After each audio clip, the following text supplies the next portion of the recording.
आज हम पाठ संख्या 4 की वीडियो संख्या 1 पढ़ेंगे, समझेंगे, देखेंगे। इसमें औरंगजेब जो था, देखो वैसे तो आपको पता है कि बाबर, हुमायूं, उसके बाद जहांगीर, शाहजहां और फिर जाकर जो है औरंगजेब का नाम आएगा। उससे पहले दारा शिकोह भी जो है एक इनके जो भाई थे वो भी शासक बने थे। लेकिन मुख्य रूप से जो है हम जो पढ़ते हैं हुमायूं के बाद अकबर और औरंगजेब, अकबर और औरंगजेब के बारे में हम पढ़ रहे हैं। तो उसमें जो हमारे सिलेबस में पाठ्यक्रम में, तो उसका साम्राज्य विस्तार, उसकी धार्मिक नीति, उसकी राजपूत नीति। तो आज हम इसके प्रारंभिक जीवन के बारे में जो है पढ़ने वाले हैं, कैसे कैसे जो है ये सब कार्य इनका चला। जहांगीर, अकबर के बाद जो है जहांगीर भी आए, शाहजहां भी जो है सम्राट बने। उस काल में जो है अकबर की जो नीति थी उसका ही पालन जो है होता रहा।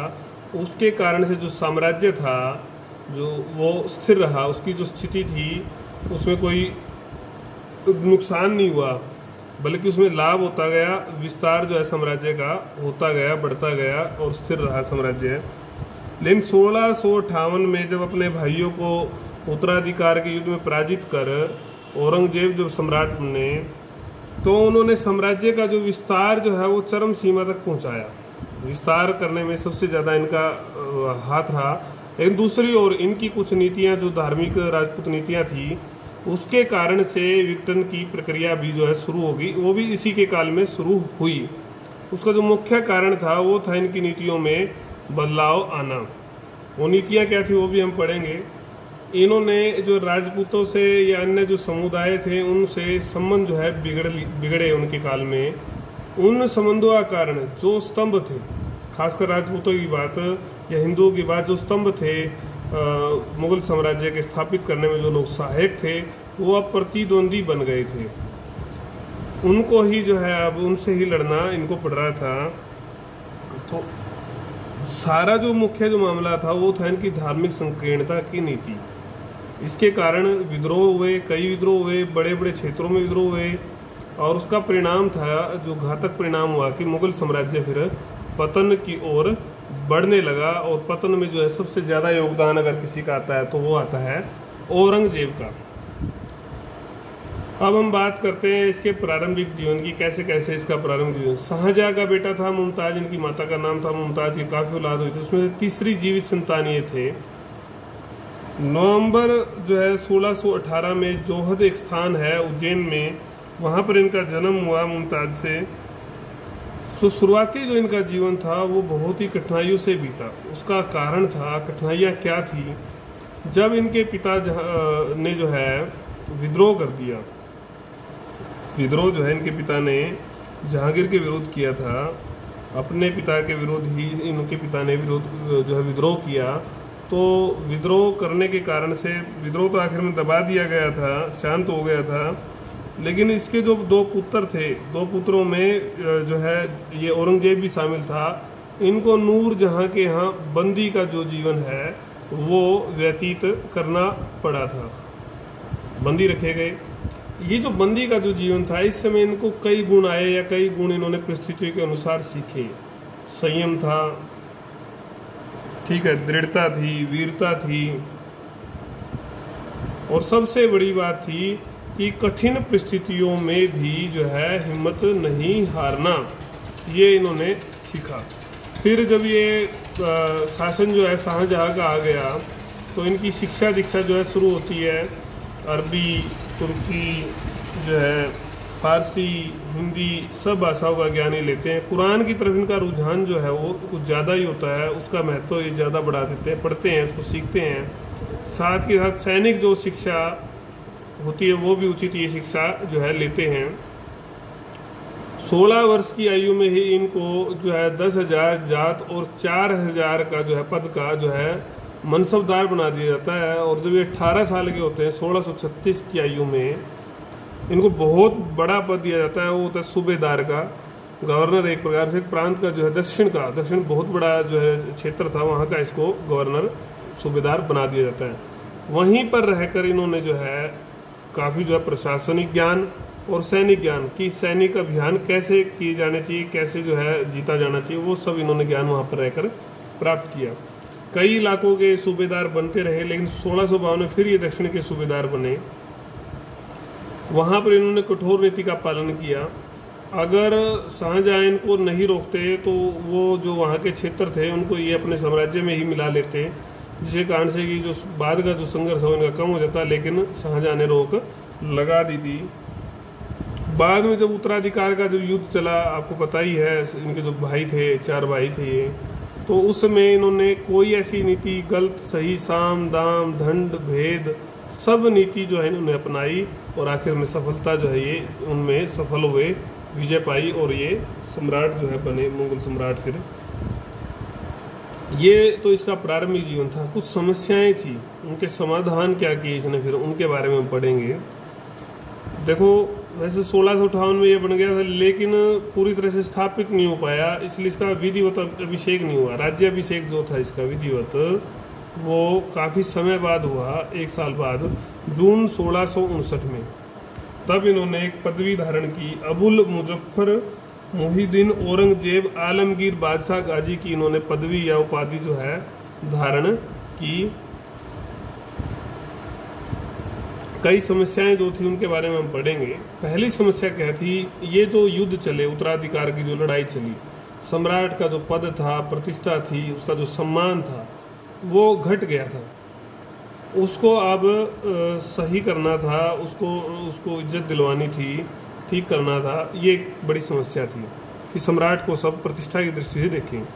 शांति सुरक्षा अव्यवस्था जो है ना, शांति सुरक्षा स्थापित करनी थी। प्रशासन में जो है अव्यवस्था फैल गई थी, इसको ठीक करना था, एक बड़ा काम था। दूसरा जो है, विभिन्न शक्तियां, जो स्थानीय शक्तियों का जो उत्थान हो रहा था उस समय, कई क्षेत्र जो है स्वतंत्र हो गए थे। उन्होंने अपने, तो जो कि इनके लिए आर्थिक दृष्टि से भी महत्वपूर्ण थे और राजनीतिक दृष्टि से भी, तो उन क्षेत्रों को कैसे ये जो है छोड़ देते। तो उन सब के लिए जो ये सिख थे, मराठे थे, पुर्तगाली थे, अंग्रेज थे या दक्षिण के राज्य थे, जो भी लोग विद्रोह कर रहे थे या अपनी शक्ति बढ़ा रहे थे, इन सब के लिए इसने कुछ रणनीति, कुछ नीतियां जो है बनाई। और वो जो है आने वाले समय में इसका चिंतन जो था, इसका जो कार्यशैली थी, इसका जो प्रशासन था, इसका जो काम करने का तरीका था, उसका आधार बन गई। इन्हीं नीतियों पर चलकर इसने फिर कुछ काम किए और एक बहुत बड़ा साम्राज्य जो है वो खड़ा किया। उसका वर्णन हम करेंगे। पहला जो था वो था शक। कोई भी इसका कितना ही प्यारा क्यों ना हो, सबको ये शक की दृष्टि से देखता था। उस शक से इसको क्या हुआ कि प्रत्येक अधिकारी सदस्य उनको शक के आधार पर जब ये देखता तो उसके बारे में बहुत सारी इसको चीज़ें पता चलती, और जब इसको पता चलती तो उनको पदों से जो है हटा दिया जाता। तो ये काम इसने किया, जिस पे भी शक हुआ उसको पद से इसने हटा दिया। समर्थकों को, जो इसके समर्थक थे, उन समर्थकों को ऊंचे पद दिए गए। जब इसको लगा कि ये आदमी ईमानदार है, मेरे प्रति वफादार है, तो उसको इसने ऊंचे पद देकर सम्मानित किया, ऊंचे पदवियां दी, उपाधि दी। तीसरा जो बड़ा काम किया, जो जिससे जनता परेशान थी, वो क्या थी, राहदारी, सीमा शुल्क। क्या था राहदारी, इंपॉर्टेंट 2 नंबर में भी ये आ सकता है, 2 अंक में, इनको ध्यान कर ले। राहदारी क्या था, सीमा शुल्क। और पानदारी क्या था, गृह कर, जो हम चूल्हा टैक्स गृह कर बोल देते हैं। तो इन सब को हटा दिया और 80 जो अन्य कर थे जिसके कारण से जनता पीड़ित थी, परेशान थी, उनको बिठा दिया गया। अनाज कर भी जो है समाप्त जो है कर दिया गया। तो इससे जनता को काफी राहत मिली। एक काम इसने ये किया, कुरान का महत्व इसने बढ़ा दिया। कहा कि भी कुरान पढ़ना जो है ना जरूरी है, अच्छा है। सिक्के जो है, उस सिक्कों पर जो कलमा लिखते थे, कुरान की आयतें लिखते थे, उसको इसने बंद कर दिया। कहता था कि ये गैर इस्लामिक लोगों के हाथों में जाते हैं, काफिरों के हाथ में जाते हैं, उससे अपवित्र हो जाते हैं। इस्लाम के अनुसार मतलब जीवन जीने का इसने प्रयास किया। नौरोज जो ईरानी त्यौहार था, इम्पोर्टेंट है, कौन सा त्यौहार था? ईरानी त्यौहार। इसकी भी मनाही कर दी गई, इसको नहीं मनाना, पहले मनाया जाता था। मुहतासिब नामक एक अधिकारी इसने नियुक्त किया। ये धार्मिक आचरण या आध्यात्मिक जीवन जो सब लोग जिए, इसका देखभाल करना जो है इस मुहतासिब का जो है काम था। और धर्म के लिए इसने क्या किया? मस्जिदों की मुरम्मत के लिए अनुदान दिया, मुरम्मत करवाई गई, ये काम किया। और दारा के जो समर्थक थे या इसके जो प्रतिद्वंदी थे, उन सब को इसने बड़े दंड दिए, कईयों को प्राण दंड देकर जो है उनकी मृत्यु जो है उनको मार दिया गया। सुन्नी प्रचार प्रसार के लिए इसने बहुत काम किया, पदवी धारण की। ये सारी नीतियां, कठोर नीतियां अपनाकर इसने इस्लाम का प्रभाव बढ़ाया। अब इस्लाम का प्रभाव क्यों बढ़ाया? क्योंकि ये जो इसकी सत्ता थी, इसका जो प्रभाव क्षेत्र था, ये मुल्ला उलेमा या जो कट्टर सुन्नी मानने वाले थे, उन सब को जो है अपने पक्ष में लाकर अपनी सत्ता को सुरक्षित करना। क्योंकि पहले अकबर के काल में भी कई लोगों ने जो है इनके शासन को चुनौती दी थी कि भाई इस्लाम के अनुसार ये शासन नहीं चलाते हैं, लेकिन इस चीज़ को इसने जो है समाप्त कर दिया था। फिर बात आती है कि साम्राज्यवादी नीति में विश्वास जो है इसने किया। हमने पहले भी कहा था कि अगर शाहजहां मना ना करता तो ये शुरू में ही दक्षिण के राज्यों को मिला लेता। तो विस्तार ये करना चाहता था, तो साम्राज्य का विस्तार ये करना चाहता था।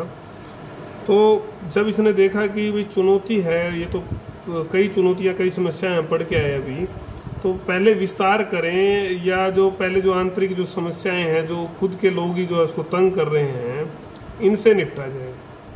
तो इसने इस सारे काम के लिए 2 सैनिक अभियान किए, एक 1681 तक जो मुख्य रूप से उत्तरी भारत में रहा इसका, और फिर एक 1681 से 1707 तक। इसका जो क्षेत्र था, ये जो अभियान किया गया, इसका क्षेत्र था दक्षिणी क्षेत्र।